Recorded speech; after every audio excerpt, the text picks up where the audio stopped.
नमस्कार, चलिए जानते हैं आज दोपहर की इंडिया गठबंधन की सारी बड़ी खबरें। जेल से निकलते गरजे संजय सिंह, उन्होंने कहा कल से जब भी कोई पत्रकार या भाजपाई आपसे सवाल करे तो उनसे कहना पीएम के लिए भी समान कानून है।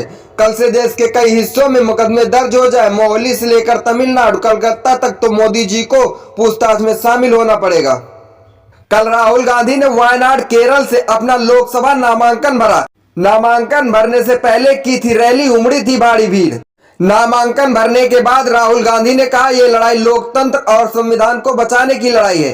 एक तरफ कांग्रेस पार्टी और इंडिया गठबंधन लोकतंत्र और संविधान के लिए लड़ रहे हैं, दूसरी तरफ पीएम मोदी, अमित शाह और बीजेपी के लोग संविधान और लोकतंत्र खत्म करने में लगे हैं। कल मल्लिकार्जुन खड़गे ने नॉर्थ ईस्ट दिल्ली से घर घर गारंटी अभियान लॉन्च किया। कांग्रेस ने कहा हमने युवाओं, किसानों, श्रमिकों और महिलाओं के लिए न्याय की गारंटी दी है। कांग्रेस की ये गारंटी देश से अन्याय मिटाकर न्याय की स्थापना करेगी। वहीं मल्लिकार्जुन खड़गे ने कहा मोदी सरकार राजनीतिक दलों को डरा रही है।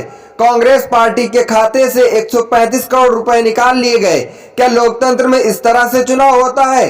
क्या लोकतंत्र में सबको समान स्तर पर लड़ने का अधिकार नहीं है? मल्लिकार्जुन खड़गे ने बीजेपी पर भी साधा निशाना। कहा पीएम मोदी ने कहा था हर साल 2 करोड़ नौकरियां दूंगा, सभी के खाते में 15-15 लाख रुपए दूंगा, किसानों की आय दोगुनी करूंगा, लेकिन उन्होंने किया कुछ भी नहीं। वह सिर्फ झूठे वादे करते हैं। कांग्रेस जो कहती है वह कर दिखाती है। प्रियंका गांधी ने कहा आज भाई राहुल गांधी जी के चुनाव नामांकन के लिए उनके साथ वायनाड केरल में हूं। कुछ महीने पहले भाजपा सरकार ने राहुल गांधी जी की सदस्यता छीनकर जनता की आवाज दबाने की कोशिश की थी, लेकिन संविधान की ताकत ने उन्हें कामयाब नहीं होने दिया। आज भाजपा संविधान पर हमले करके पूरी देश की जनता से उसकी आवाज छीनने की कोशिश कर रही है। इसके खिलाफ बिगुल फूंकने की शुरुआत वायनाड से हो रही है। वायनाड समेत पूरे देश की जनता के स्नेह और समर्थन से हम यह जंग तय करेंगे, देश और संविधान की रक्षा करेंगे।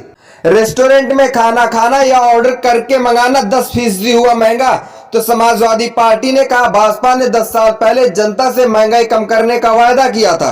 भाजपा सरकार के 10 साल के शासन के बाद महंगाई चरम सीमा पर है और हर साल बेतहाश बढ़ी है। ये महंगाई घर की रसोई, वर्क प्लेस, घर के अंदर, घर के बाहर हर जगह बढ़ी है और रोजाना के जरूरी खर्चे तक निकालना दुश्वार हो गया है। कमाई घटी है और महंगाई बढ़ी है।